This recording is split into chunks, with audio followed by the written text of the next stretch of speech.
เช็คของ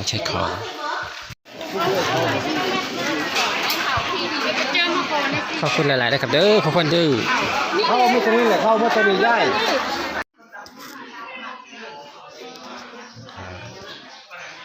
อันนี้เป็น2,000นะครับเนาะรวมกับอัน300ที่นูว่าเพิ่นจะบอก2,400เนาะค่าน้ำแข็งได้จ่ายก่อนใช่แล้ว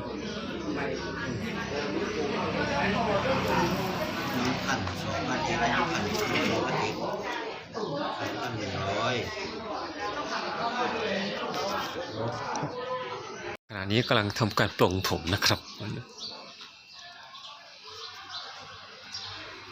ตัดผมเสี้ยนอาทิตย์กับเซฟเด็ด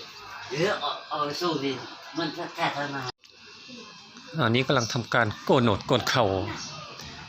ไรอย่างวะทิพระเครื่องเนาะนี่มาแหละตีก็เทเลย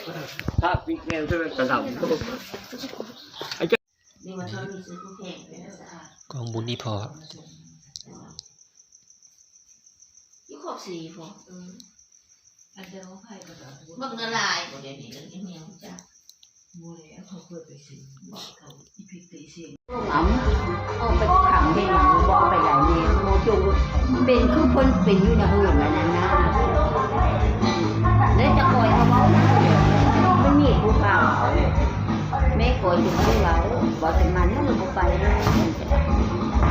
เพิ่นเมาแล้วเพิ่นก็ยักยืนได้เพิ่นยังโกก็บอกให้บ้าน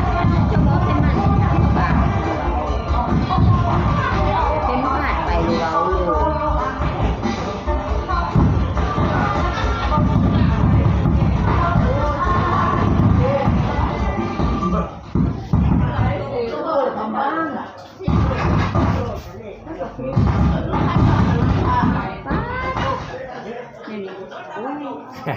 สิได้จ้างมือเฉพาะทั้งหมดเอาคือไปฝันทำเอาอยู่กับเอาเครื่องบลูทูธเปิดก็ได้เพื่อให้จ้างเครื่องแล้วมันก็ขึ้นเบายังใจพอเอาได้มันก็ขึ้นที่มันเบาแม่นดอกโม้หมูกระยาโคเด้ให้ไปพูดกับป้า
กลุ่มแม่บ้านใช่เด้อขอเด้อขออนุญาตเด้อขออนุญาตเด้อแล้วคือว่าเป็นอะไรว่าใดดีก้าวมีน้ำส้มมาขั้นที่อันเลยยอดเมื่อไว้ก่อนขั้น อ้าวไม่ช็อตจ้ะ เอาสบายบาง ไม่สด ถามว่าโซนเนี่ยโซนกับญาติพี่มนต์คือต่อเลยครับเด้อแค่ที่มองคือส่งพระส่งทิ้งเด้อผู้ใดผู้ท่านมือจะขอให้ได้โดยด้าวเดียวกันครับทั้งผู้มือผู้ย่างขอให้สุขทุกข์ทุกข์สบายบ้างทุกคนนะครับเด้อหมู่บ้านหนึ่งก็ให้ขอให้รวยเงินทองครับหมู่บ้านสองขอให้รวยหมู่ฝ่ายสามหมาเลยครับเด้อ ผู้มาสาม ว่าสามที่ห้าย่อมไปค้ากระทากาซื้อบานนี่สมบัติเต็มบ้านเต็มเทียมดูเบาบกครับท่านบ้านหกขอให้เป็นได้คนเศร้าต่างงานใสท่านบ้านเจ็ดขอให้สุขสบายว่าเท่าแก่ท่านบ้านแปดขอให้พึ่งพอพึ่งแหวนที่ปัญญาเลือกล้ำเหลือข้าวเอาคนเหลือเดิมท่านบ้านเก้าขอให้พ้นจากทุกข์ทรมาน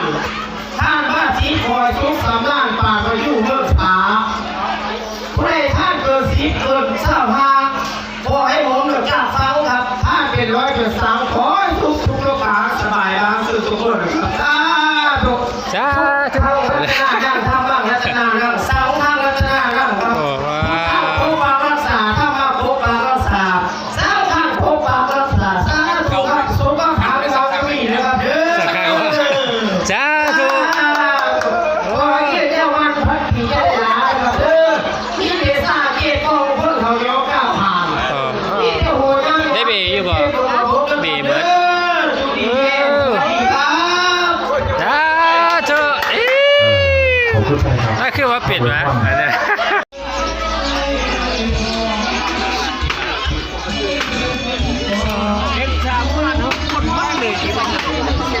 ้เก็บกันหลายคน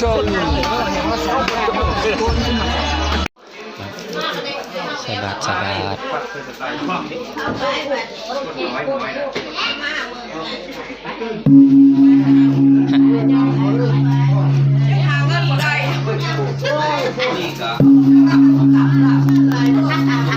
นี่เขาว่าบ่มีเงินเขา